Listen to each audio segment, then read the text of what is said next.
Back row minister of the world permit, Mr. Motley coming back at you live and direct.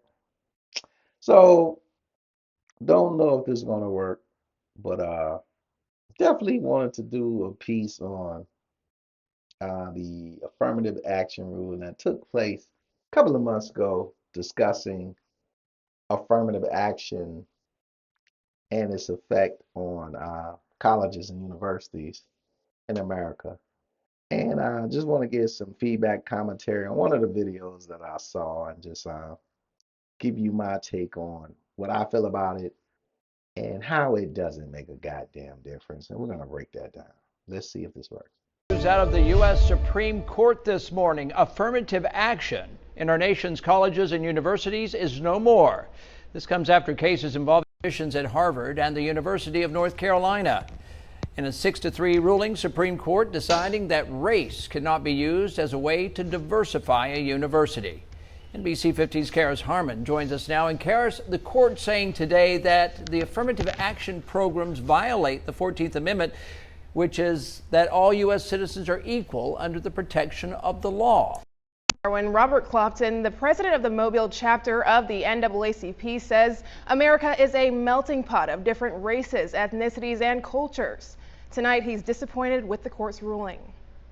Today, the court once again walked away from decades of precedent. The Supreme Court this morning striking down affirmative action for college admissions, saying that colleges and universities cannot use race as a way to diversify its student body. I believe our colleges are stronger when they're racially diverse. The Supreme Court gutted affirmative action programs at Harvard and the University of North Carolina. Chief Justice. Okay, so the first two colleges they talk about, Harvard, University of North Carolina, push to use affirmative action to diversify some of these schools. This is what I feel about it. If you're going to a Harvard, if you're going to a University of North Carolina, if you're going to a Duke, if you're going to an MIT, if you're going to a Northwestern, if you're going to a Princeton, why are you going to those schools? And you can't say that outside of the MITs is for Pacific majors. Why are you going to Princeton? Princeton? Why are you going to Harvard? Why are you going to Brown? Why are you going to these schools unless it's for the name? Unless it's for the name. And to get into some of these schools, be it the Princetons, the Harvards, and the MITs, you got to know somebody. You have to know somebody. Even with the affirmative action, it wasn't just you walking in there.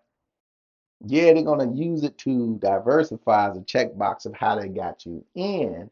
That's their excuse. But you still know somebody. So most of these black folk you see, from the Tatiana Ali's to the Barack Obamas, know somebody. That's how they get in these schools. That's with any school that has a prestigious name, even HBCUs. It's HBCUs that you're not just going to get up into easily. From the Tuskegees to the Spelmans to the Morehouses, Howard, you need to know somebody. You need to know somebody. It ain't like you going to Norfolk State, my alma mater. Not to pick on Norfolk State, but hey, your GPA good, you can get in. They take a lot of freshmen every year. But for some of these schools, the Hamptons of the world, you need to know somebody. So just because you're a person of color does not mean that the gatekeepers are just opening up the gate. And affirmative action was just a checkbox. Hey, we opened up the gate, but we'll say it was through affirmative action. They're still going to get the same numbers of people that they want to bring in. It's up to them to decide if they want you to go there.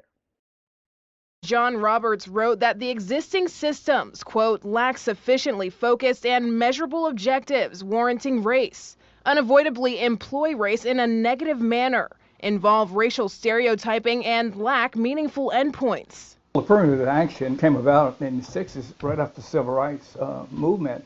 It was an opportunity to give an equal playing field to people, minorities, blacks, Latinos, and other minority groups in employment, education, and areas where we had been isolated. Robert Clopton, the president of the Mobile NAACP.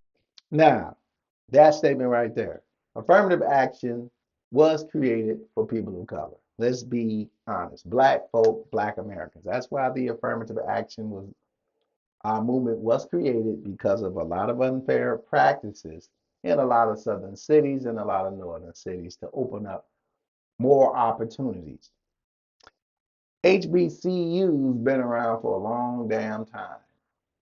Tuskegee started in 1880. That's the time period we're talking about. So prior to affirmative action, people of color or black Americans have already created outlets for us to achieve academic goals. There were millionaires in America that were black Americans for a long period of time. So we found ways to open up the doors. We always say, and my mom always says, that affirmative action was the destroyer of a lot of black communities.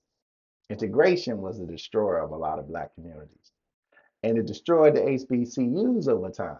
Once they opened that door and said, oh, you all can come over here, we tend to forget about our stuff. And that's the problem with African Americans. We're quick to forget about the things we create for ourselves.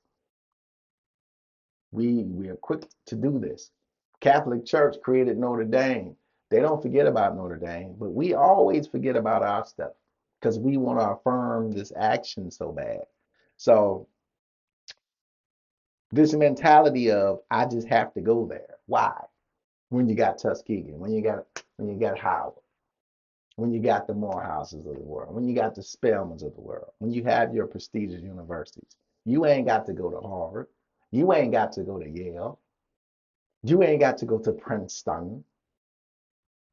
We don't want or feel that it's problematic for us to be with us and have a prestigious place for us. It's problematic. Yet they can do it at Harvard. They can do it at Yale. They can be gatekeepers at those places. We find it hard to be gatekeepers in our own academic realms. So when you get this bootlicking mentality, and that's what I call the NAACP today, bootlickers, that you ain't nobody unless you're still eating crumbs off of a table or begging to go to some of these so-called prestigious universities. Where have we gotten? Has affirmative action actually done anything for us, or is the slave mentality still fresh? So trying to kill the bootlicking mentality of, well, Massa ain't letting us go over there to go to school, and we forget about our own stuff. Well, remember now, these same bootlickers that you're seeing from the NAACP, I think they tend to forget that the person they're backing now in the presidential campaign boasts about going to Howard University. Mm, very, very, very strange. Very strange. P says this is a dark day. Are we going back in time? Some of the decisions they make seems that way. We have had it instilled in us for so long that race is a problem. It's the first thing a person sees is race. He says some. Now he is right. He is right. Race is a problem. Race is a problem for bootlicking niggas who want to go backwards because they are so chained to it. Now remember, this man is in Alabama. There's not a college issue in Alabama. Let's just put it out there right now. Alabama has a multitude, a plethora of schools that you can attend. And best believe those country folk out there, they're not saying I need to go to Howard and Hampton, Harvard and Yale and Princeton. They're not saying that. They're trying to get the University of Alabama, University of Auburn, Tuskegee if they can go, UAB. They're trying to get to their own schools in that realm. Maybe they'll go to University of Georgia if they can, Georgia Tech. They go to Atlanta. That's where they're trying to go. But the first thing he says is, oh man, well, it feels like we're going backwards. No, you niggas can go backwards if you want to. You niggas can continue to feel like you need master to keep handing you something. when we've created our own gateways. Booker T. Washington be rolling over in his grave to see how his people today are begging to go to Harvard and Yale with all the prestigious universities that we have created. When is the bootlicking going to stop? And the first thing he said, oh, I don't like we going backwards. No, your ass can go backwards because these young folks ain't going no parts of backwards. They moving forward. Ain't nothing stopping them from going to college. Nothing. There's too many damn colleges and universities. As long as you got money, you can go where you want to go. But the reality is, some of these places you're not getting into because you don't have a key. And that's even in black colleges. You still need a key to open up some of these doors. Those rules ain't never going to change. People think affirmative action is a handout to minorities, but he says that couldn't be any further from the truth. I know many who have went to those schools. In fact, I have family members who have went to Harvard and Yale. But it wasn't that they were a number. They should have not have been a number. They probably was, but they were the smartest people in their states at that time. So nothing was given to them. But to maintain that number of African American or others, minorities that they need, they would only take the best, the top of the line, the cream of the crop. I reached out to So he said 15 things. Well, I know all these intelligent folk from Alabama who got into Harvard, got into Yale, and they got in there because they were intelligent. I hope that's why they got in there. And hope they're one of the number. Hold up, dude. You're backing affirmative action. Then you're saying where they got in there because of their level of intelligence. Then you're saying where maybe they were a number. Then you go back and say, well, but they got to keep the. What are you saying? What are you saying? Did their intelligence get them in Harvard and Yale? Did somebody open the gate for them? Now remember, now Alabama ain't no lightweight state. We got plenty of checkerboard boys with high power checkerboard boys in that place that can open some gates. And they had the ability to open the gate. Those guys in Harvard and Yale could check that box to protect themselves, check a box, pretend, hey, we got a quota, and let those folks in because of who they knew. But we don't want to be a number. The college system now is numbers. Everybody's trying to fill a quota, but you ain't filling quotas at some of these places because prestige is still going to rule over things. Some of these schools, yeah, they don't care about the numbers dropping because they're selling a name. Prestige will still be high on top of the list, and you got to know somebody to get that name because that name is going to put you in some powerful places, powerful positions, and that ain't for everybody. Everybody ain't gonna get it. Everybody's not gonna get it. 4 local universities. The University of South Alabama says because of how recent the ruling is, USA has no comment at this time. The University of Mobile, Spring Hill College, and Bishop State Community College each say the ruling will not impact their admissions process. To tell me it will not make a difference in their admissions? It's not. It's not. South Alabama, they're gonna take students. Bishop College, they're gonna take state students. Mobile, they're gonna take students. They ain't Harvard, they ain't Yale, they ain't Princeton. They trying to fill that numbers quota as far as that cash money quota. That's the quota they trying to fill. They trying to get in whoever got a GPA. He know that. The first thing he tried to play with his statement is, and let's listen to his statement. Show me first. Because if it doesn't, I'm fine. But I know that it will. Thus, the fight is on.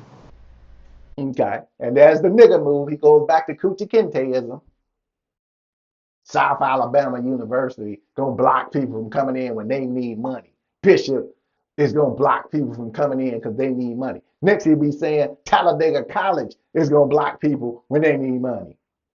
See, that's the Uncle Tom mentality. And it's not the, kind of this idea that I have to continue to sell these mentalities. to sell the slave outlook of life. That's what he's selling, the slave outlook. Well, because they taking it away and we don't go back to, we got to go, we're going back to the chain time. No, your nigga ass can go back to that. You can go back to that if you want to go back to that. Nobody's going back to that with you because colleges and universities want money. They want money.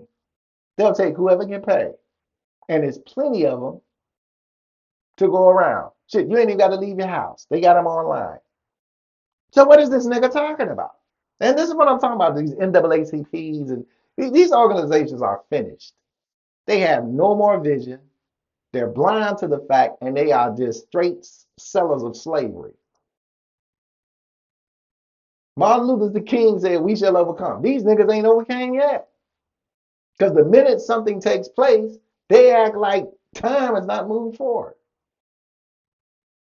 I'll wait to see when it happens. I'll say, this is going to affect. Look at it. If you want to go to college, you can go to college.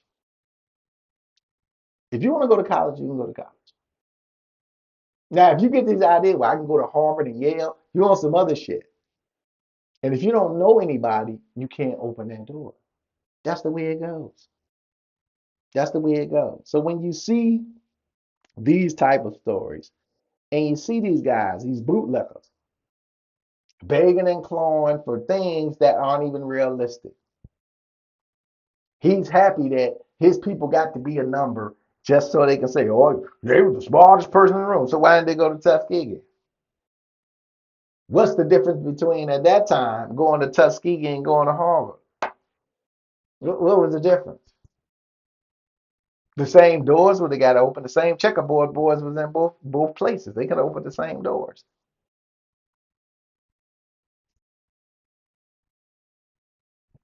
Only smart people go to Harvard. That's what you're trying to say. I guess stupid people go to Tuskegee.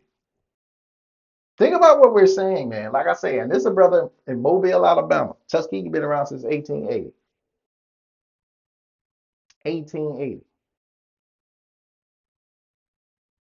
Bootlickers. These are people in the South who are constantly running the master and never utilizing their own stuff, never utilizing what was created for them, things that were there.